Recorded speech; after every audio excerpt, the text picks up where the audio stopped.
Good afternoon everyone. Today I would like to explain the linear wave shaping circuits, that is RC low pass and high pass circuits. So linear wave shaping RC low pass circuit. First of all we will look after linear wave shaping RC low pass circuit. Linear wave shaping means, first of all the definition of linear wave shaping means the shape of the non-sinusoidal signal will changes when it is passed through a linear network. The shape of the non-sinusoidal signal changes when it is passed through a linear network. Here linear network is the network comprising of resistor and capacitor elements. So this particular circuit will act as RC low pass circuit, and here we are giving a square wave input signal as a non-sinusoidal waveform. Square wave input is a non-sinusoidal waveform. So if we apply square wave as input to this particular linear network, the output wave shape will changes like this. The output wave shape will changes like this. This particular shape will depends on the time constant RC, R into C, nothing but the resistor and capacitor values which we are taking here. We will call this as a time constant RC and the time period of the input signal. Time period of the input signal. So here we are taking the input signal with a frequency of 1061 Hz, nearly equal to 1 kHz. It is nearly equal to 1 kHz, and here the input waveform we are taking is a square wave input signal. The input waveform we are taking is a square wave input signal. So to perform this particular experiment, here we need a breadboard, a resistor and a capacitor. Here to observe the wave shape of output signal, here we are taking 3 resistor values, 3 combinations of RC network. 3 combinations of RC network. So we will see for each value of resistor how the output wave shape will changes. We will see now. Okay. So I am connecting the input here. So here this is the RC low pass circuit, resistor comprising of a resistor and capacitor.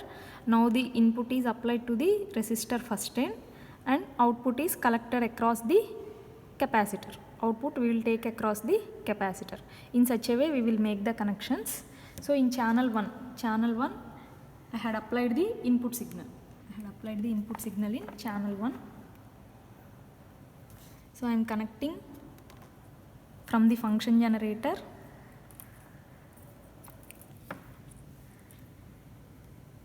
I am connecting the input signal to the resistor first end. Now the output signal I will observe in channel 2.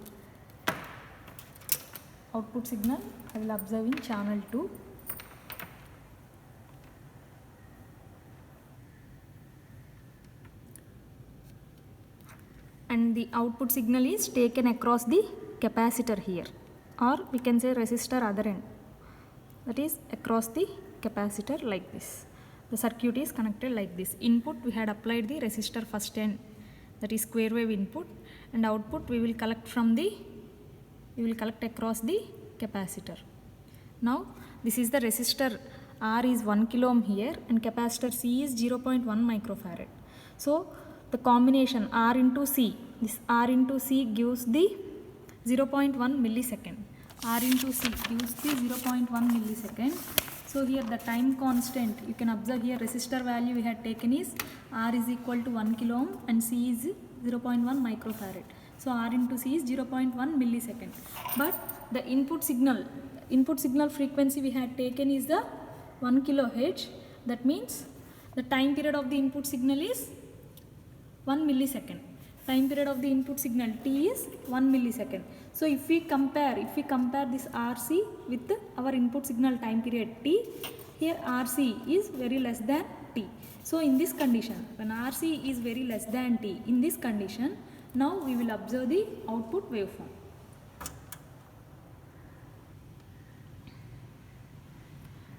So this is the output signal in channel 2. This is the output signal wave shape, and this is the input square wave we are applying to the circuit. You can observe this is the output signal.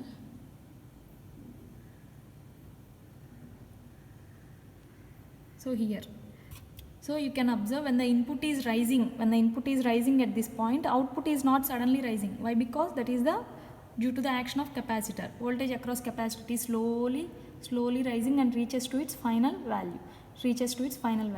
In this particular time, if you just observe here, our input is falling, but voltage across the capacitor, that is output voltage, is not falling suddenly. It is slowly discharging and reaching to its final value.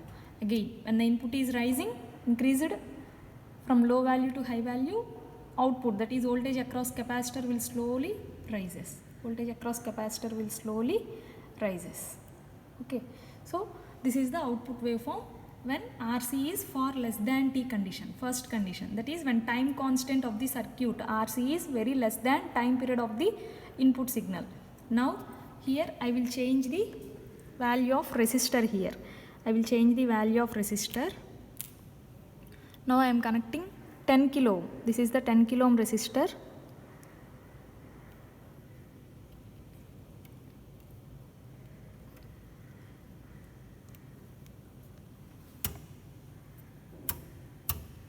Now you can observe the output signal wave shape here. This is the square wave input again. This is the output. Okay, square wave input, and this is the output signal obtained from the low pass circuit. Again you can observe the same thing. When the input signal is rising, here output is slowly increasing, and you can see here output, it is not reaching to its final value in charging time or in discharging time. While charging or while discharging, output is not reaching to its final value. You can observe here, while discharging also it is not reaching to the final value. So this is this particular waveform, we will call this waveform as a sweep signal. It is also used in many applications. Sweep signal is also used in many applications. So here the square wave is connected into sweep signal or ramp. In the next case we will obtain the ramp signal. Okay, this square wave is converted into the sweep signal. And in the next case, so here you can observe here resistor R value is 10 kilo ohms, C value is 0.1 microfarad. That means RC time constant, RC is equal to 1 millisecond. And the input signal frequency time period we didn't change here. Input signal time period T is 1 millisecond only. So RC is equal to T. In this case RC is equal to T. In the next case, again I am changing the value of resistor. Now the resistor value is increased to 100 kilo ohms. Resistor value is now increased to 100 kilo ohms. If you observe here, when resistor is increased to 100 kilo ohms, but I had kept the capacitor value same, 0.1 microfarad. So RC time constant in this case is 10 millisecond, but input signal time period is 1 millisecond. So in this case RC, time constant RC is far greater than T. Time constant RC is far greater than T. Now if you observe here, this is the input signal square wave again, and this is the output waveform. If you calculate for peak to peak output waveform, peak to peak voltage of output waveform, it is very small value. Compared to the input signal amplitude. Output signal amplitude is very small. That's why we are calling that means the output is integral part of the input signal. That's why we are calling this RC low pass circuit as integrator for the condition RC far greater than T. For the condition RC far greater than T, RC low pass circuit is called as an integrator, and you can observe this output, this particular output is called is a triangular waveform. It is a triangular waveform. That means when we are giving a square wave input to an RC low pass circuit, the output obtained is a triangular waveform when it is acting as integrator. That means when a square wave input is given to an integrator circuit, output is a triangular waveform.